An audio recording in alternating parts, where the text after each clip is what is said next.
It's bad news that energy bills are going up again. It's only about 1%, but at a time when so many people are struggling with the cost of living, we want to see bills going down, not up.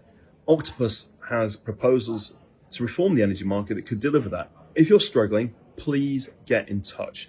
There are a lot of ways we can help, and we want to do so. So you can reply to this email, click the links in it, or give us a call. And Octopus's prices are lowest still, again, the lowest of all of the big energy companies. Indeed, if your payments are currently enough to meet your consumption, we won't need to put your payments up to cover these changes. And there are things you can do. Fixed tariffs are currently cheaper than the current prices, but also cheaper than these proposed prices for January. And we've got tariffs like Agile and Tracker and others that may enable some people to save money. I said Octopus has got proposals to reform the energy market to bring prices down. But before I talk about that, Ofgem have today announced consultation on standing charges. I've been saying for a long time, standing charges are way too high and we need reform. They were originally driven high by regulatory choices. And so we're going to work closely with Ofgem to find ways to bring them down, maybe even eliminate them altogether, at least for some customers. But what I saw in a lot of coverage of these standing charge changes or proposals was that they won't necessarily bring prices down, they'll just make them fairer. We also need to see prices come down for everyone, and that needs market reform. Octopus's proposals are to introduce something called locational pricing for electricity.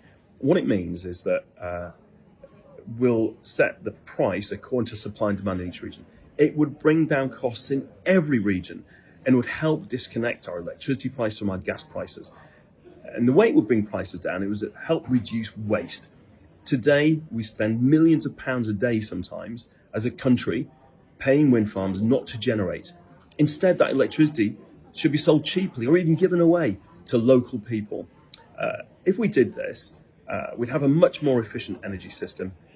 Some regions would go be from the most expensive electricity in Europe to the cheapest.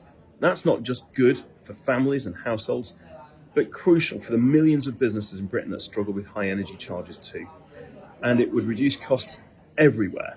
So we really urge the government to think about this over the next few months, building on their plans to reform the energy system. But coming back to where I was at the beginning, look, right now, our energy prices are too dependent on the global gas market in particular. That global gas market is still seeing prices about 3 times higher than they were in 2020. And because our electricity prices are set by gas a lot of the time, that doesn't just mean high gas prices, it means high electricity prices. All the more reason we need to reform the energy market. And to reiterate, if you're one of our customers and you're struggling, please get in touch. There are ways we can help. We need to get through this in the short term, and we need these long-term changes to fix the market for everyone. Oh, and if you're watching this on YouTube, please subscribe, and you'll get these updates from me, not just when we do price rises, but from time to time.